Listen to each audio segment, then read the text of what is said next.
Hello everyone, it's Friday the 7th of November and I just thought I'd make a little video. I recently went to a funeral and it made me reflect and think back over my own life, and particularly the turning points in my life, you know, the forks in the road where you went one way and you wonder what had happened if you went another way. And one of the biggest turning points in my life, looking back, happened when I was 12 years old at Pudsey, Priesthorpe Secondary Modern, and involves a teacher called Mr. Smith, who was head of the maths department. He was also my form teacher in the first year at Priesthorpe. I was in 1 SP, 1 for first year, and SP for the teacher's name. I was Spencer. And in the second year I went to 2 SM, second year SM Smith. He was my form teacher. And we did all our lessons in the same form, in the same class, you know, so we took maths and English and physics and all the lessons in the same group of people, pupils, kids. And at the end of the second year, the start of the third, I found out that the form groups were going to be broken up into groups of ability. So all the brain boxes were going to be in group A, and the clever kids were going to be in group B, and the not so clever kids in group C, and the how can I put it, the dumbos, the dunces, were going to be in group D, which probably like we call group D. You know, the kids who were just disruptive, no interest in learning. Now the lads that I sat with, the kids that I sat with in the first year and the second year, were all quite clever. My friends, the kids I sat with, were going to be in group A or group B, and there was a chance I might be in group C because I wasn't as clever as them. And I didn't want that. I wanted to be in well, group B, you know, with some of my friends. So in the last 8 months of the second year, I started trying really hard at the subjects, especially maths, because that was going to have a big influence on what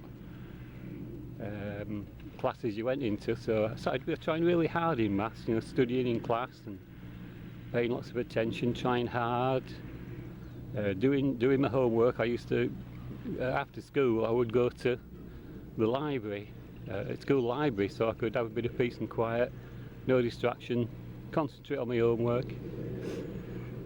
And my marks improved quite a lot, whereas before I was getting, you know, 4 out of 10. I was starting to get 7, 8 out of 10, so my marks improved a lot. Anyway, Judgment Day came, and the reason for this video, at the very start of the third year, when we all went back after the summer holidays, third year, and first maths lesson,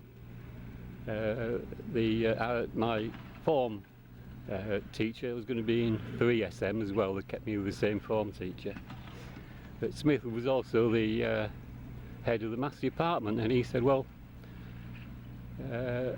I've got a list of names. He stood at the front of the class, explained to her we're going to be split up into 4 groups of ability, and he stood at the front of the class with a list of names. He says, right, I'm going to read out some names, and if you're on this list, you're in group D and you were to go to immediately to classroom, whatever it is, and your form teacher is going to be whoever it was, I can't remember. And he read the list of names out, and it were people you'd expect. And he read those out. My name wasn't on there, of course. And then 4, 5, 6 kids all got their books together and traipsed off to wherever classroom they were going to. When they'd gone, Smith stood at the front of the class, and he said, right, I've got a list of names here, and if your name's on this list, you have to go to immediately to classroom, whatever it was, and your teacher's going to be whoever it is. And he read the list of names out. There was a chance my name could be on this list, group C. I hoped it wouldn't be, and he read the list of names out and my name wasn't on there. Great, I've made group B. So he read the list of names out, and those that he'd read out cleared off to classroom C. And they all left, and then Smith stood at the front of the class and he said, right, I'm going to read a list of names out, and if your name's on this list, you know the drill, you're to go to classroom, whatever it was, and you teachers, whoever it is, you're in group B. Now I expected to be in this list, so I was sort of getting my books together and my pens together, ready to, you know, go off to wherever classroom B was. And he read the list of names out, and my name wasn't on the list. I thought, whoa, fantastic, that's great, I've made group A, brilliant. All that hard work I'd put in for the last 8 months or so, and all that effort had been rewarded, you know, all those hours spent going to library after school, so I could concentrate on my homework, and all the effort put in class, it all paid off. Group A, fantastic. I was on top of the world, couldn't be happier. Felt 10 foot tall. So the group B kids, they all got the books together and they all cleared off to wherever group B was. And by this time, all the group A students were all arriving from the different form groups. Because all the form groups were split up into groups of ability, and all the brain boxes were arriving from their form groups, and there was about 25 kids in group A, and all my friends were saying, oh, well done, that's great, John, yeah, really pleased for you, all that effort you've been putting in, that's fantastic, great, really pleased for you. Felt marvellous. Anyway, all the kids came in, ushered in. Smith said, right, come in, find yourself somewhere to sit. Then he gave it the big drum roll. Well, we've got a lot of work to get through in these next 3 years. Exams will come round really quick, but if we all put in a lot of effort, I'm sure we'll do really well, and we'll all pass the exams. And we've got a lot of work to do. It's going to be exciting. And then his eyes sort of fell on me, and he stopped himself mid-sentence and said, Stevenson, what are you doing here? And I said, well, my name hasn't been read out, so I've remained sat at my desk. He said, no, I read your name out.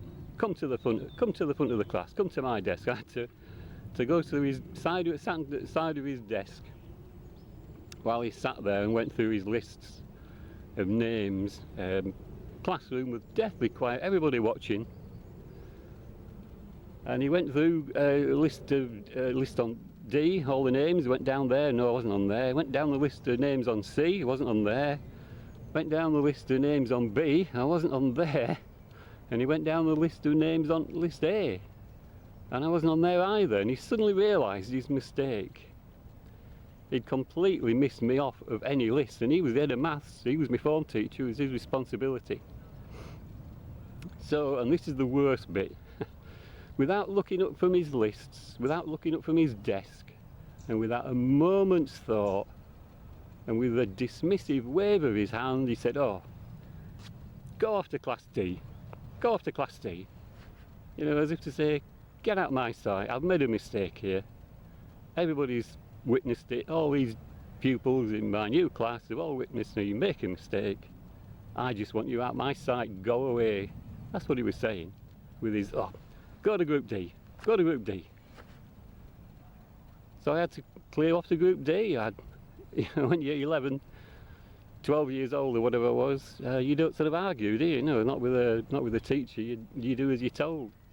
I'd have said something now. I said, what on earth are you talking about, you stupid prat? But back then, when you're 11, you just accept, you know, what you're told, I guess. So I had to walk back to my desk, sound of my own footsteps, get my books together, and all my friends, some people I sat with, who were moments before saying, oh, well done, really pleased for you, congratulations, they were all looking away, you know, nobody wanted to make eye contact, nobody said anything. I think they were embarrassed for me. I don't know, maybe they were laughing inside, I don't know.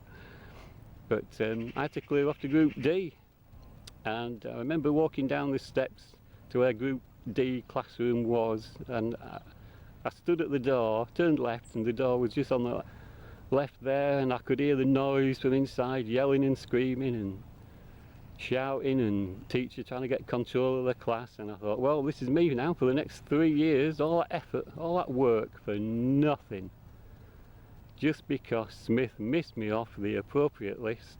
I got to put up with this now for 3 years. When I walked in the classroom, when I knocked on the door, walked in, and people were saying, oh, what's Stevenson doing here, what's he doing here? Teacher was a bit surprised, but of course he had to go along with it because it's what Smith and Ed and Maths department had decided. So that was that. But if I'd have been in Group A or B, probably I should have been in Group B, I think my life would have been a lot different. I'd have done a lot better in my exams. I mean, we fell way behind in Group D. I remember a couple of months later, I was finishing off some homework in my form group before, you know, form class before. We all went off to our different lessons, and the lad I sat next to, he says, he noticed what we're working on. He says, oh, are you still on that? And I says, yeah, we're working on it. He said, oh, we did that months ago. I was on page 25, we all worked from the same textbook. I was on 25 and he was on page 50 or something like that, and that was only after about 4 or 5 months. So we fell well behind. We all did the same exam paper course after 5 years. We didn't get an easier exam paper because we'd been in Group D for 3 years. And that was a major turning point in my life, I think. If I'd have been in the proper group, especially Group A, you know, I was really going to try and put lots of effort in. I think I'd have done quite well at school. But because of that setback, because of Smith's, oh, go to Group D, get out my sight. Because of his mistake, that was a massive turning point in my life. And I just wonder how things might have turned out if Smith had not have made that mistake. Never know, of course. But I'd like to think I'd have got better exam results, better job opportunities, met different people, you know. But that's a fork in the road that I came to, and somebody, through no fault of my own, but somebody ushered me down the fork in the road that led me to where I am today. Anyway, just thought I'd share that with you. It is, he said, looking at his football coupon, Friday the 7th of November, if I haven't already said that. And that's Captain's Log, 7th of November. You just wonder how things might have been if it hadn't have been for, oh, go to Class D, get out my sight. If only people would do the jobs right. Anyway, thanks for watching. Bye for now.